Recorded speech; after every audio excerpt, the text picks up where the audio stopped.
Valeu, Rafa. Eu tô com um monitor só. A hora que o pessoal mandar a pergunta aqui, eu posso demorar um pouquinho para visualizar, mas a ideia desse bate-papo, pessoal, é a gente trazer mesmo, na medida do possível, algo interativo. Se vocês possuírem alguma dúvida ali, esse é um bate-papo de introdução mesmo para falar um pouquinho de application security, né? Então, hoje nós temos no mercado vários casos que estão vindo à tona de hackings acontecendo. E depois que a gente identifica tecnicamente a análise forense ali dos casos, a gente vê que muitas dessas coisas já saíram atualização, corrigir a vulnerabilidade há muito tempo atrás. E a ideia é a gente falar um pouquinho disso aqui, tá? Então, para a gente começar, eu vou deixar um pouquinho nesse slide para vocês conseguirem escanear o código de barras ali do LinkedIn. Eu sou o Diogo Nunes, eu sou o gestor do time de segurança de aplicações aqui e de educação do iFood, não que diz respeito à parte de segurança cibernética. O time de segurança da informação aqui ele é dividido em diversas frentes. Dentro de Application Security, a gente cuida de tudo que diz respeito à segurança da aplicação. Do momento que a gente começa a escrever um código até o momento que a gente implementa esse código, seja ele no back-end, seja ele no front, e o front pode ser um navegador, pode ser um mobile. Então, o time de Application Security ele atua da modelagem de processo, antes mesmo do código, no momento que a gente começa a escrever código e até o futuro. Então, o que a gente vai bater um papo aqui? A gente vai cobrir alguns exemplos que aconteceram na vida real de problemas que foram oriundos através de vulnerabilidade, e eu vou trazer um caso recente também para a gente discutir a respeito, tá? Na sequência, a gente vai falar de Application Security, para falar do escopo, de por que é extremamente importante a gente começar a considerar Application Security dentro da nossa visão de desenvolvimento. A gente vai falar de um negocinho que para algumas pessoas pode ser novo, que é o DevSecOps, e a gente vai falar um pouquinho de carreira em Application Security, né? Hoje o mercado de cyber como um todo, ele sofre aí uma revolução. Então, diferente de 5 anos atrás, o como eram os profissionais, o know-how dos profissionais ali da área de cyber, hoje está completamente diferente. Aí a gente vai falar um pouquinho, eu vou apresentar para vocês também algumas vagas que a gente tem aberto aqui para quem tiver interesse, tá? Então vamos lá.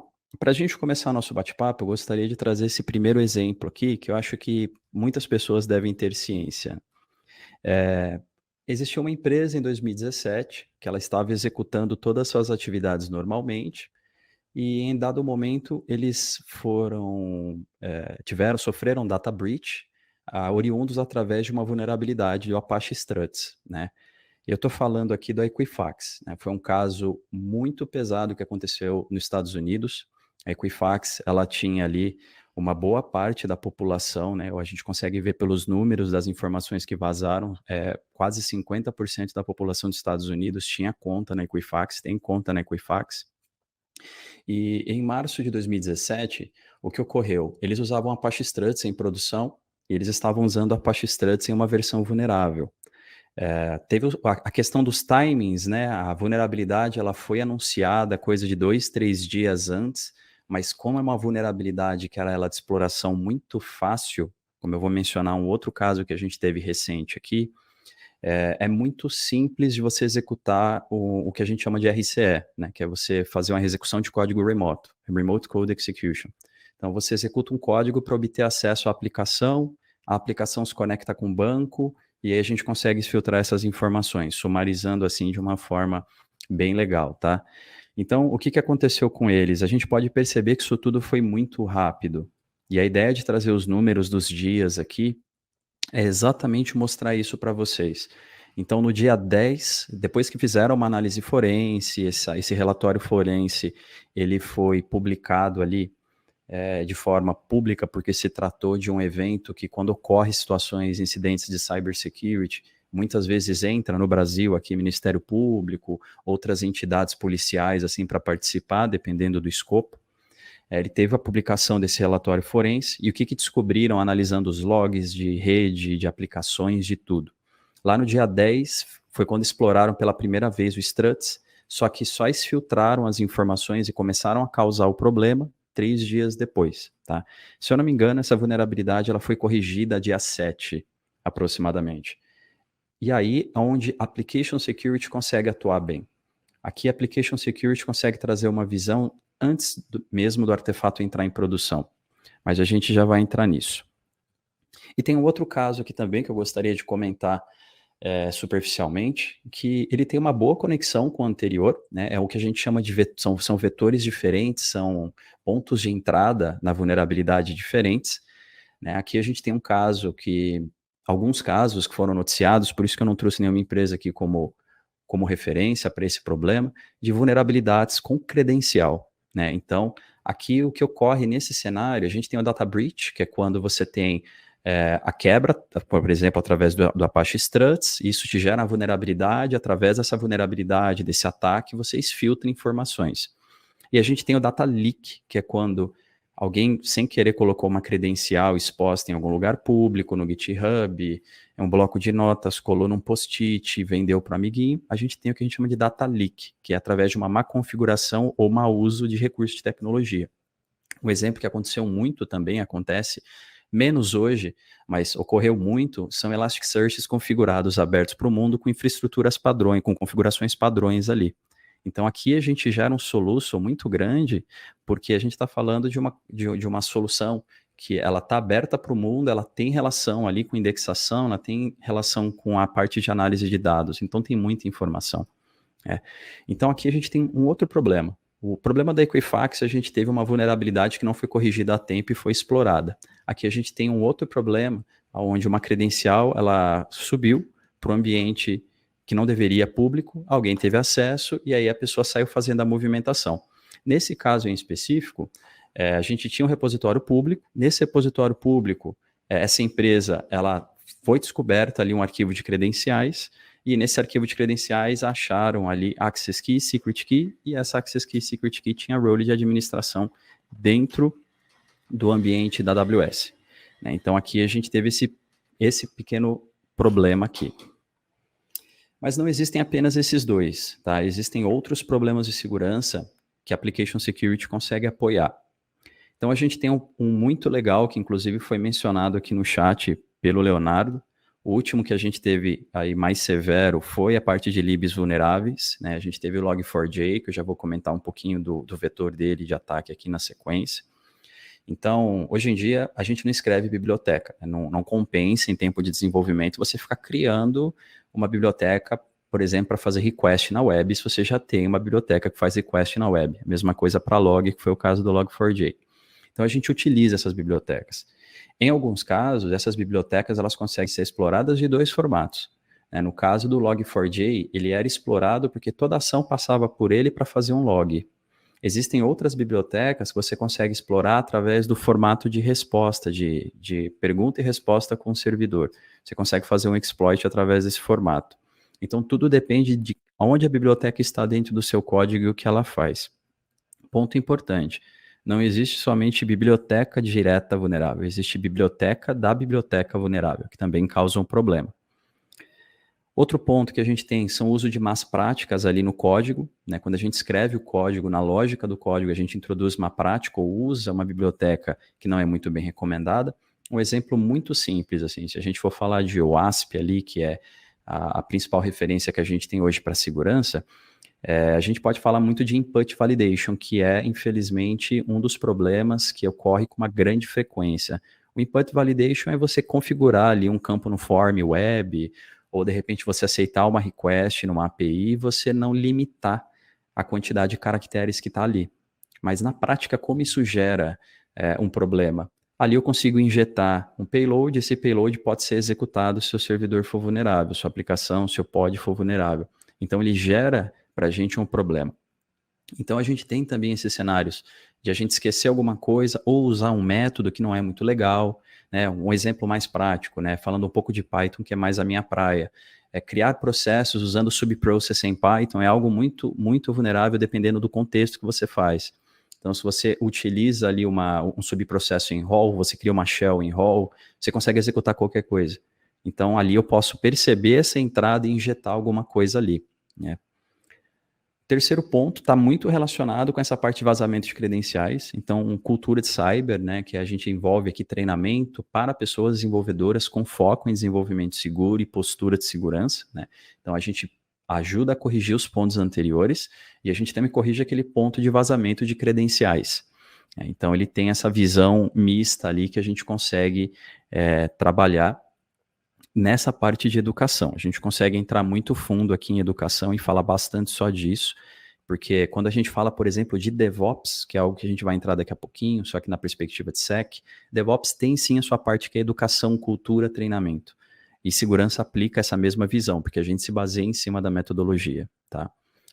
E o último ponto é um processo vulnerável. Então, o software tá legal, meu código tá legal, a minha galera de dev tá treinada, tipo, o pessoal tá com uma puta postura legal de segurança, as bibliotecas estão todas top, a gente está usando tudo que o time de segurança recomendou, porém, na hora que criaram uma lógica da aplicação, ou eu vou trazer um outro exemplo real que ficou muito famoso no mundo, a aplicação ela tinha uma vulnerabilidade no processo. Geralmente, vulnerabilidades de processo levam à fraude imediata. Então, um caso que ocorreu muito no passado, em várias empresas, inclusive, pela peculiaridade do anti-partner que refletiu ali, é a parte de resgate de cupom. Então, em vários cenários, a gente tinha race condition e permitia que a mesma conta, a mesma pessoa resgatasse mais de um cupom ali ao mesmo tempo. Então, esses cenários, eles são cenários onde você tem falha no processo e falha na arquitetura. Então, gerou-se um anti-partner, a gente precisa voltar para corrigir esse anti-partner. Então, não adianta, aqui é um ponto que todo mundo já tem uma boa base, a gente chama isso muito no dia a dia de débito técnico. Não adianta a gente ir lá e aplicar 45 mil camadas de proteção com WAF, com outras tecnologias, porque o processo continua vulnerável no fundo. Então, o software precisa passar por um processo de arquitetura ou etc. Tá? E aí a gente fala da última famosa que aconteceu, a Log4j, né? Toda vulnerabilidade que ela ganha uma notoriedade muito grande no mercado, ela acaba ganhando um logo. E esse logo ele é feito ali pela comunidade de segurança. E a vulnerabilidade do Log4j foi apelidada de Log4Shell, porque era extremamente simples de você obter um shell a partir dessa vulnerabilidade. Existem vulnerabilidades, a gente classifica através do CVSS, é uma das formas tradicionais, não é a única, mas é uma das formas mais tradicionais de você ter esse ranqueamento de quão crítica é uma vulnerabilidade, né? Ela era 10 de 10, então o que significa que a todo momento, se você executasse o exploit, sua aplicação ela ia ser comprometida. E a gente viu isso aí acontecendo, né, em vários casos produtivos mesmo no nosso dia a dia, onde a gente viu o próprio iCloud, a própria Google, a Microsoft, que usavam as bibliotecas ali do dia a dia, e sofreram essa vulnerabilidade, sofreram esse exploit com todas as camadas de segurança que eles tinham. Então, quando aparece uma vulnerabilidade que ela é muito crítica, os times de segurança, a comunidade de pesquisa de segurança se mobiliza, principalmente o time de Application Security, os times de Application Security, para pensar em mecanismos de proteção, mitigação e contorno daquele problema. Então, a Log4Shell ela era 10 de 10. Você executa um comandinho, e aqui eu tenho um exemplo, né, de uma vertente de ataque. Aqui a gente tem um caso, né, onde a gente consegue alterar o user agent que está presente ali, e aqui a gente consegue fazer o ataque redirecionando para um servidor LDAP nosso. É simplesmente assim. Todas as vezes que você mandasse uma request, e aí existem outros formatos, né? Existem alguns formatos onde isso vai na query string do GET, existe esse formato onde ele está indo no header, dentro do user agent, existe o formato dele vir no post, no conteúdo do corpo, do body ali da request. Então, existiram várias vertentes. A gente chegou a pegar ali no momento do incidente casos onde até o próprio Minecraft ele foi exploitado através da shellzinha dele ali, do shell interativo. Então, você executando ali essa ideia de comando aqui, o mesmo princípio de comando, você conseguia comprometer um próprio Minecraft rodando. E aí isso poderia ser para um servidor ou poderia ser direto para um cliente, né? Então, aqui a configuração era muito simples. Você executava uma query, essa query batia no seu LDAP, o LDAP injetava algumas informações e aí permitia que você fizesse download de algumas classes vulneráveis, injetasse outras coisas no futuro ali dentro e obtesse acesso ao ambiente de produção. Tá? Então, recordar é viver. A Log4Shell ela teve um impacto tremendo, a comunidade de segurança mundial parou por praticamente 1-2 semanas, foram feitas várias correções, cada correção identificava-se uma nova vulnerabilidade na correção anterior e foi um trabalho árduo. Quem acompanhou a parte do Log4Shell, acredito que todos aqui e todas conseguiram sentir como foi crítico mesmo. E aí que entra o time de Application Security. Então, o que é Application Security? Ele é uma disciplina dentro de Cybersecurity que ela é focada em introduzir segurança para as aplicações, do momento que você tem a concepção ali do processo até a hora que você roda ele em produção. Então, na prática, a gente pensa em hardenizar um processo, a gente executa coisinhas que são chamadas de modelagem de ameaça, dinâmicas ali que a gente pega pessoas de negócio e simula problemas no processo para a gente conseguir pensar em correções.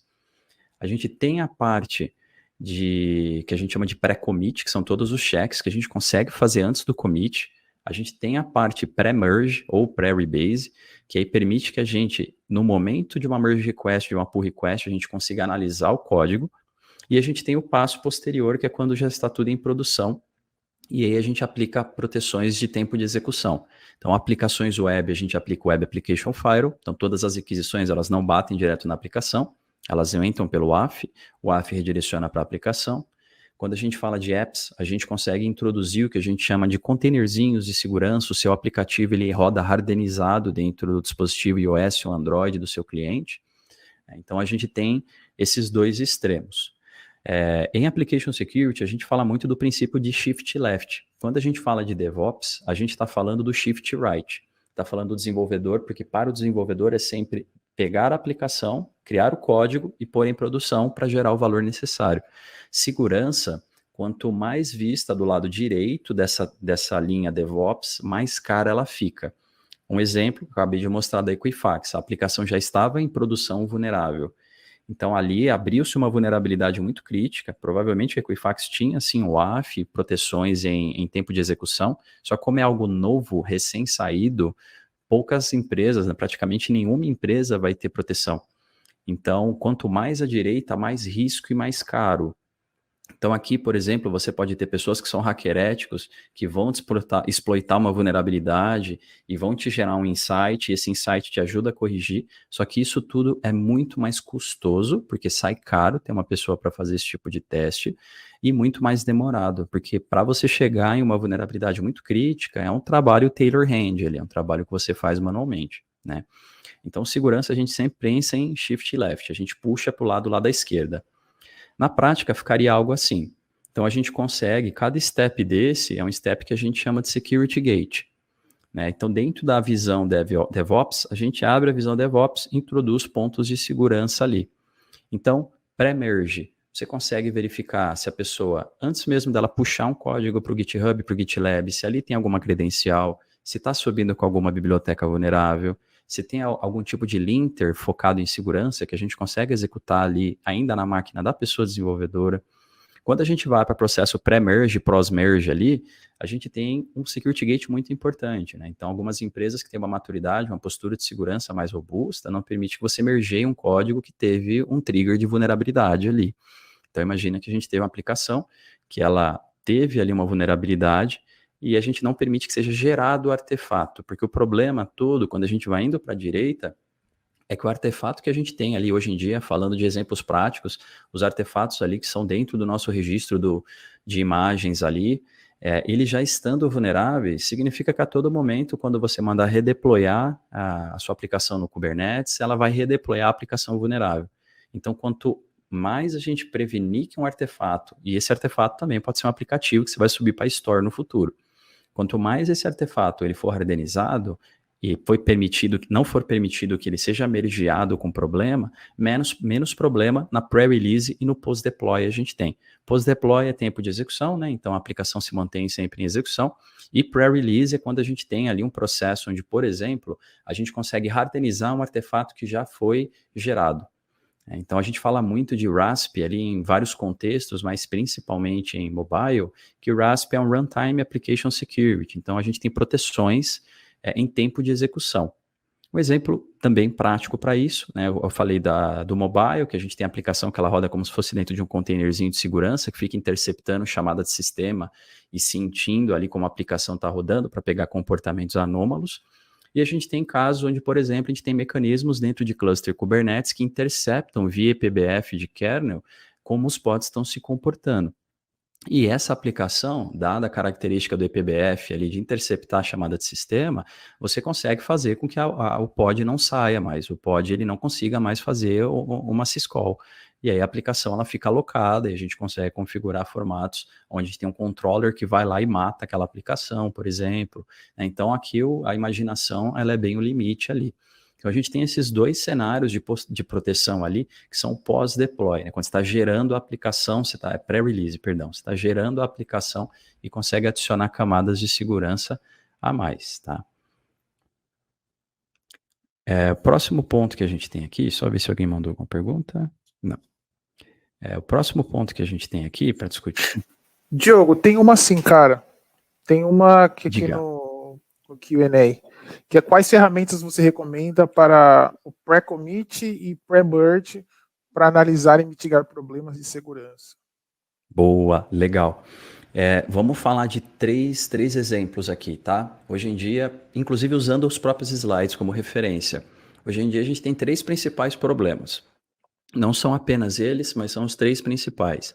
A gente tem credencial salvo em código, o que nunca é uma boa prática, por várias razões, inclusive quando a gente fala ali de 12 fatores, ele é até uma quebra de arquitetura, porque uma credencial ela pode ser alterada a qualquer momento, você não pode depender que seu artefato final ele seja gerado com base nisso, né? Então, a gente tem análise de credenciais, análise de biblioteca e análise de código-fonte. Para cada uma dessas três ferramentas, a gente tem soluções que elas funcionam para open source. Então, se você é de comunidade, você mantém um projeto aberto, que ele é open, ele tem uma licença ali que é permissiva, permite que você utilize, você consegue usar um recurso que ele é enterprise de forma gratuita. Então, para Secret, a gente tem um famoso Git Guardian, eu vou mandar aqui no chat, ele é uma solução muito boa. E a gente tem também para a parte de bibliotecas e código ali em geral, mas principalmente bibliotecas, a gente tem uma outra solução chamada Snyk. Então, para o Snyk, ele verifica as bibliotecas e em tempo de pull request, dentro do seu GitLab, do seu GitHub ali, ele te traz insights. No GitHub ele tem aplicativos, você instala na org ou você instala na sua conta e configura o seu projeto open source. Toda vez que você abrir uma PR, ele vai trigar esses apps e aí se você fizer um incremento naquela branch e puxar isso, ele vai retrigar e vai reescanear, tá? Agora, quando a gente fala do terceiro ponto ali, que é mais focado em análise de código, o Snyk ele também tem uma vertente que é chamada Snyk Code, mas eu não lembro se ele é open source. O Snyk que a gente chama de SCA, que é Software Composition Analysis, ele é chamado de Snyk Open Source. Esse cara aqui, ele funciona de forma open source. O code eu não sei. Mas a gente tem linters que são focados em segurança. Então, eu vou falar um pouco mais de Python, que é mais o meu contexto. A gente tem o Bandit, e o Bandit ele analisa estaticamente o código. A gente tem dois tipos de análise de segurança. A gente tem análise estática e análise dinâmica. Análise estática significa que eu não vou executar aquele código na perspectiva de segurança. Eu vou ler o código linha a linha, eu vou pegar insights com base em regras e gerar um alerta. Então, a gente tem o Bandit aí para Python, a gente tem o Brakeman para Ruby, a gente tem o GoSec para Go, e por aí vai adiante, né? A gente tem outras open source aí para cada linguagem, porque é específico por linguagem. Então, aqui tudo depende do approach. Você fala, cara, minha linguagem é 100% esse cara, eu configuro no meu CI essa ferramenta, tá? Consigo mandar uma listinha delas depois aqui das open source. Boa. Então, para a gente fechar aqui, né, falar um pouquinho da parte de carreira. E aí eu falei um pouquinho dessa visão de inovação, de contratação de pessoas ali como um todo, né? Hoje em dia, o que é uma tendência em cyber? A gente fala como cyber como um todo, né? As duas principais áreas de Blue Team é quem faz a proteção do ambiente de forma proativa. A gente tem Application Security, Cloud Security como sendo áreas em alta. Então, são áreas que estão a todo momento abrindo posições. Existem alguns estudos, eu não trouxe a referência aqui, mas existe um em particular que diz que a área de Cloud Application Security, ela vai aproximadamente triplicar de tamanho em 5 anos. E esse estudo foi feito há uns 2 atrás, e a gente já sente esse efeito na prática. Então, como o mercado está crescendo muito e segurança se tornou um assunto muito em pauta, Então, a gente tem muitas pessoas que elas são desenvolvedoras, e eu posso falar isso por experiência própria. Uma pessoa que ela é desenvolvedora, ela quer vir para Application Security.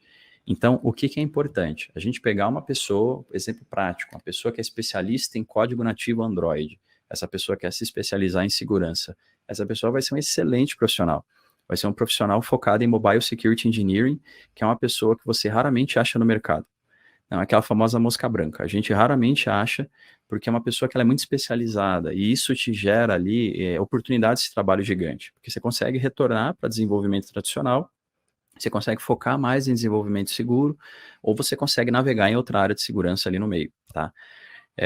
Então a gente tem aqui hoje, dentro do iFood, duas posições em aberto, né? A gente tem uma posição ali que é para pessoa desenvolvedora de software, que pretende focar um pouco mais nessa camada de segurança. Então a gente desenvolve muitas coisas de segurança que no iFood mantém, então é para trabalhar nessa frente, só que tudo orientado à segurança. Então é como se fosse uma produtização de segurança dentro da empresa. E a gente tem uma vaga de manager também, para quem tiver interesse em carreira de liderança, que é para ser manager da área de Security Engineering, que é uma área muito para ali com Application Security, que desenvolve também e mantém várias soluções de segurança dentro do iFood aqui como um todo, tá? Então, quando a gente fala de carreira, dois pontos, né? O primeiro que eu já mencionei reforçando, sou uma pessoa de outra área, quero migrar para cyber. Existem várias possíveis trilhas, inclusive estava conversando bastante com o Rafa, o iFood ele tem algumas iniciativas de educação e a gente está pensando em incluir assuntos de segurança nessas iniciativas também, tá? É um ponto que a gente vai ver se a gente consegue apoiar a comunidade nisso. E a gente consegue trazer uma pessoa que é mais focada em dev ali, trazer a pessoa para esse mundo de cyber e ela se adaptar melhor.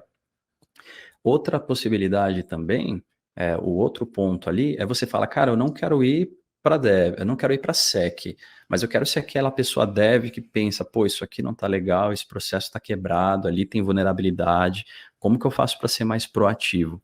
Algumas empresas introduzem um programa que é chamado de Security Champions. Então, são algumas pessoas ou todas as pessoas do time de desenvolvimento que recebem um treinamento focado em segurança para o desenvolvimento. Então, o que que é isso? Exemplos práticos. Você tem, acabei de falar do Input Validation, né? Então, você tem um bloco de código ali, você tem uma aula teórica antes, algumas aulas teóricas, aí você recebe um desafio. Você tem um bloco de código vulnerável ao Input Validation. Você tem que corrigir, clicar em Run, ele vai startar um container, pôr sua aplicaçãozinha lá dentro e falar, cara, passou ou não passou. Então, são exemplos práticos. Uma pessoa que segue esse caminho, ela não precisa necessariamente se tornar da área de cyber, né, mas ela consegue ali trazer uma visão gigante de segurança para o time. E sempre lembrando, reforçando a mensagem, Application Security é shift left. Quanto antes a gente pensar em segurança, melhor e mais fácil, mais rápido e mais barato de corrigir é. Quando a gente pensa em segurança, quando já está em produção, para a gente tirar a aplicação de produção que está vulnerável é muito mais caro. E o risco para o negócio, para a empresa, para a imagem também é muito maior, tá? Então, temos essas duas posições em aberto e eu fecho meu PPT por aqui, minha apresentação por aqui.